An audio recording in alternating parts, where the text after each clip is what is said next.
अब आपने मालूम करना है ए यूनियन बी कॉम्प्लीमेंट। सबसे पहले बी कॉम्प्लीमेंट मालूम करना पड़ेगा। बी कॉम्प्लीमेंट का मतलब क्या है, यू में से बी सेट को आपने माइनस करना है। यू के तमाम एलिमेंट्स हमने यहाँ पे लिख दिया, उसके बाद माइनस का साइन दिया और बी के तमाम एलिमेंट्स यहाँ पे लिख दिए हैं। अब उसके बाद यू में से सिर्फ हमारा ए ही एलिमेंट कैंसिल हुआ है, वो है 8। उसके बाद यू के जितने भी एलिमेंट्स बचे हैं वो क्या है, 10, 11, 12, 13, 14, 15 और 16, वो सब हमने यहाँ पे लिख दिया। तो ये हमारा आंसर आ गया बी कॉम्प्लीमेंट। ठीक है, अब बी कॉम्प्लीमेंट के बाद आपने क्या करना है, ए यूनियन बी करना है। ठीक है, ए यूनियन बी कॉम्प्लीमेंट करना है। तो ए के जो एलिमेंट्स हैं वो क्या है, 8, 10, 12, 14 और 16। यूनियन का साइन दिया बीच में। बी कॉम्प्लीमेंट का आंसर क्या था, 10, 12, 13, 10, 11, 12, 13, 14 और 16, वो सब यहाँ पे लिख दिया। अब इन सबको जमा करना है, यूनियन में हमने करना होता है। तो 8 आ गया, 10 आ गया, 11 आ गया, 12 आ गया, 13 आ गया, 14 और 16 आ गया। वेन डायग्राम के लिए आपने सेम टू सेम वही पिक्चर यूज़ करना है। यूनिवर्सल सेट है आपका, और आपका ये एक सर्किल जो है वो ए सेट रिप्रेजेंट कर रहा है। उसके बाद दूसरा सर्किल जो है जो ओवरलैप हुआ वो बी सेट रिप्रेजेंट कर रहा है। और उसके बाद आपने क्या करना है, दोनों का जो कॉमन निकला था वो आपका बीच में ही आ गया है, ए और बी का। ठीक है, उसके बाद ये बी का एलिमेंट है 15, और ए के जो एलिमेंट्स बचे थे हमारे वो क्या चल रहे हैं अभी, 10, 14, 12 और 16। अब हमने क्या करना है, बी कॉम्प्लीमेंट रिप्रेजेंट करना है। तो ए यूनियन बी कॉम्प्लीमेंट। तो हमारा आंसर में क्या आया था, 8 है, 10 है, 11 है, 12 है, 13, 14, 16। तो 8 आपका ये आ गया। उसके बाद ये सारे एलिमेंट सारे ए के जितने भी हैं, 10 आ रहा है, और 11 हमारे यूनिवर्सल सेट के बाहर है। जो यूनिवर्सल सेट के जितने भी एलिमेंट्स इन दो सेट्स के बाद रह जाते हैं वो बाहर ही लिखे जा रहे होते हैं। तो 11 आ गया। उसके बाद 12 आता है, हमें मिल रहा है ए सेट के अंदर मिल रहा है। उसके बाद हमारे पास क्या है, 13 है।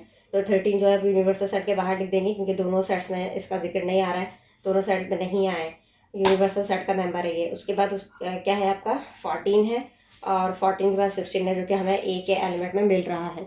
अब आपने क्या करना है, इसको शेडिंग करना है। तो शेडिंग के लिए आपने यूनिवर्सल सेट का जितना भी बाहर का पोर्शन है वो ले लेना है। ठीक है, और 8 जो आपका आ रहा था उसको भी हम लेंगे, क्योंकि ये हमारे ए यूनियन बी कॉम्प्लीमेंट में आ रहा था, तो इसकी भी शेडिंग होगी। और उसके साथ साथ ए का जो सर्किल है उसके जो एलिमेंट्स बचे थे वो भी सारे हमारी शेडिंग में आएंगे। ये 10, 12 और 14 और 16, इसकी भी शेडिंग हुई है, 8 की भी शेडिंग हुई है, और साथ में यूनिवर्सल सेट के जितने भी एलिमेंट्स बचे थे दोनों सेट्स में जो मौजूद नहीं है वो क्या है, 11 और 13, तो उसकी भी शेडिंग हुई है। बी का जो एलिमेंट है 15 उसको नहीं लेंगे, क्योंकि ये हमारे आंसर में नहीं आया। अब हम मालूम कर रहे हैं A complement union A. A complement का आंसर आपका निकला है, यू माइनस ए है, जो कि 11, 13, 15 है। और ए कॉम्प्लीमेंट यूनियन ए के लिए क्या करा आपने, जो ए कॉम्प्लीमेंट का आंसर है बीच में यूनियन का सिंबल दिया, और उसके बाद ए के तमाम एलिमेंट्स दोबारा से रिपीट कर दिए हैं यहाँ पे। अब इनका यूनियन किया है तो हमारा यूनियन करके ये आंसर निकल कर आया है। यूनियन मीन्स जमा करता है। सेम आपकी वेन डायग्राम रिपीट हो रही है, और इसमें अब चेंज क्या हुआ है कि आपका जो ए सेट है ना उसका सर्किल दिया है, बी का नहीं दिया। बना उस तरीके भी सकते हैं, लेकिन मैंने जो है वो ये वाला लिया है।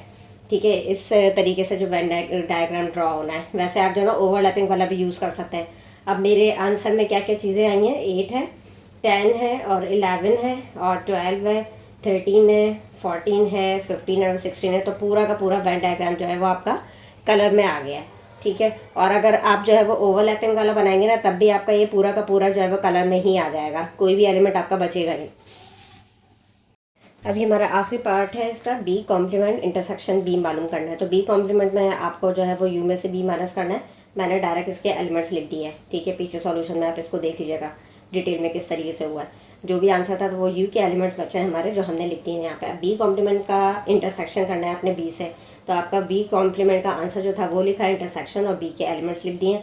कॉमन कोई भी नहीं निकला है, तो लास्ट में आपका सेट एम्प्टी है। ठीक है, अब ये है आपका बी सेट वेन डायग्राम में, और बी सेट के जो एलिमेंट था वो क्या हमारे पास मौजूद है यहाँ पे, 15 है। ठीक है, बाकी जो है वो यू में से कौन कौन से एलिमेंट्स हैं यहाँ पे जो बी में हमें नहीं दिख रहे हैं, तो वो हमें बाहर मेंशन करना है। वो क्या क्या है आपके पास, 8 है, 10 है, 11 है, 12 है, 13 है, और 14 है। 15 इधर चला गया, बी के पास वो 16 है। तो ये हमारा पिक्चर जो है वो कहीं से भी हम इसकी शेडिंग नहीं करेंगे, कहीं पे भी हम इसको लाइन नहीं देंगे, क्योंकि ये हमारा एम्प्टी सेट आया है। ठीक है।